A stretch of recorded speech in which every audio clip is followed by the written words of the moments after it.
Ang ating ebanghelyo ngayong Huwebes, 19 ng Oktubre, ay hango kay San Lucas, Kapitulo 11, taludtod 47 hanggang 54.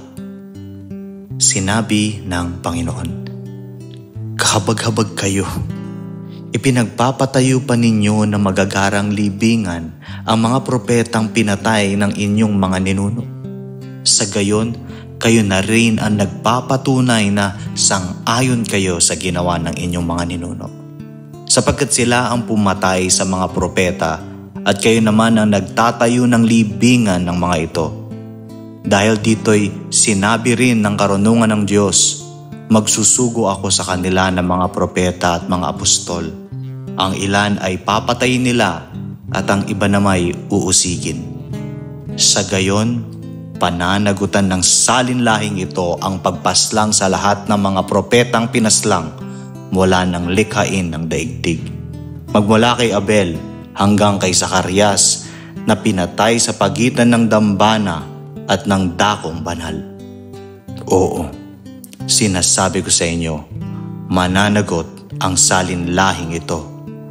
Kahabag-habag kayo, mga dalubhasa sa kautusan, sapagkat ipinagkakait ninyo ang susi ng kaalaman. Hindi na nga kayo pumapasok, hinahadlangan pa ninyo ang mga ibang nais pumasok." At umalis si Jesus doon.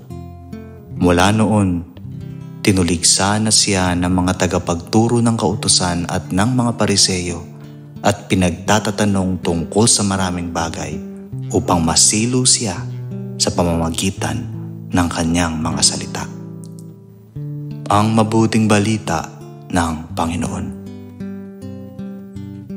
Ang ating faith food reflection ay hango kay Brother Celton Sindo ng Hand of the Sower Catholic Community. Mambabatas, mambubutas. Israel leg noon ng Sower, Holy Land Pilgrimage 2014, nang matuklasan kong kaya pala may 2 elevator sa bawat tinutuluyan naming hotel. Yung walang elevator operator ay para pala sa mga Hudyo. Kasi kapag araw ng pamamahinga or Sabbath day or Sabado, bawal lahat ng uri ng paggawa kahit pagpindot sa elevator button. Sadyang sa usapin ng batas ng mga Hudyo'y walang katapat. Yun lang, sa sobrang pagkapanatiko sa kautusan, ang simpleng 10 utos ng Diyos ay naging komplikado at pat lumobo sa 633, 248 na positibo at 365 na negatibo. Resulta, sa halip makapagpagaan, naging pabigat pang lalo sa kanila ang mga kautusan. Ito ang ugat ng pagkundina ni Jesus sa mga eskriba at pariseyo sa Ebanghelyo. Una, eksperto nga sa paggawa ng batas ngunit tuso rin kung magpalusot sa pagpapatupad sa kautusang sila mismo ang dapat gumanap. Taga-akay nga silang bulag. Mateo Kapitulo 23 at taludtod 24. Pangalawa, ang kanilang pamumuhay ay lantarang kabaliktaran ng kautusan. Sukdulan ng kanilang pagpaparangal sa mga propetang namatay na, ngunit siya mismong pinakadakilang propeta at Panginoon na sa kalagitnaan nila'y nabubuhay, ang nais naman nila ngayong ipapatay.